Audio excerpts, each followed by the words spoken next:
নমস্কার বন্ধুরা, দেখুন এখন আমি বানাবো কাঁচা আমের কাটলেট। আমি এই যে আম সিদ্ধ করে নিয়েছি, একটু আলু সিদ্ধ করে নিয়েছি। এখন আমি এই যে বানাবো, দেখুন কিভাবে বানাই।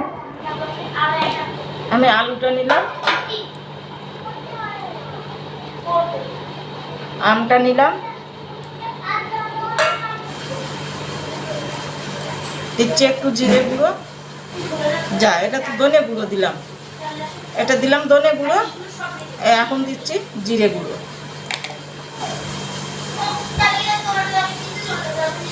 দিচ্ছি একটু গোলমরিচ গুঁড়ো, দিচ্ছি স্বাদ মতো নুন,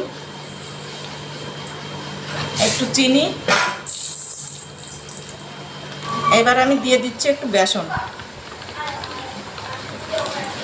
এবার আমি একটু সবগুলো ভালো করে মেখে নিচ্ছি, দেখি আর একটু বেসন লাগে নাকি।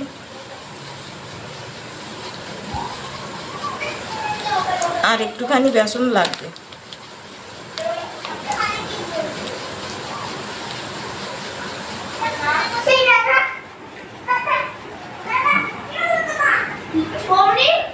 আমি এইভাবে বানিয়ে নিচ্ছি।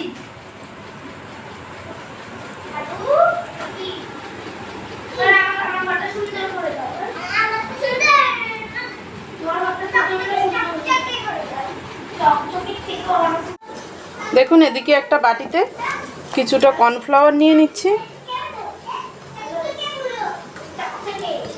একটু জল নিয়ে এটাকে সুন্দর করে একটু গুলে নিচ্ছি।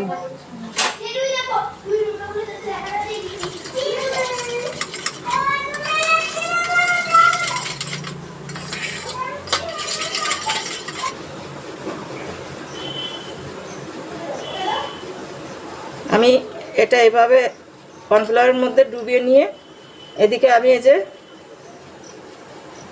পাউরুটি একটুখানি শুকনো কলায় করে তারপরে আমার বৌমা গুঁড়ো করে রেখেছে, আমি এইটা এইভাবে মেখে নিচ্ছি।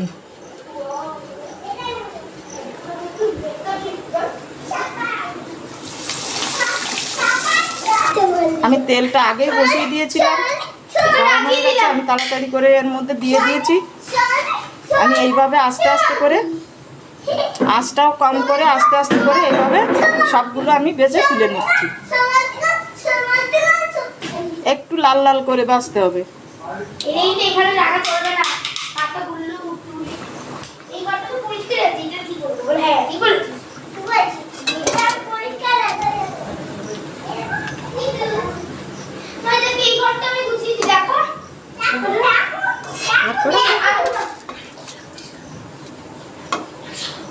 দেখুন কাটলেটগুলো আমার বানানো হয়ে গেছে। এই যেভাবে আমি বানালাম ঠিক এইভাবে আপনারা বানিয়ে খেয়ে দেখবেন, আশা করি খুব ভালো লাগবে, আমাদেরও খুব ভালো লাগে। ভালো লাগলে আমাকে একটু জানাবেন।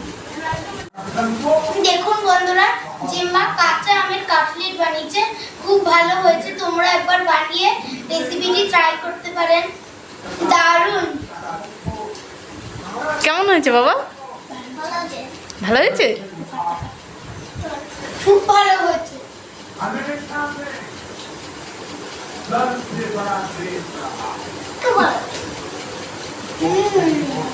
ভালো হয়েছে, ভালো হয়েছে। কাঁচা আমের কাটলেট সস মাখিয়ে খাচ্ছে, খুব ভালো লাগছে।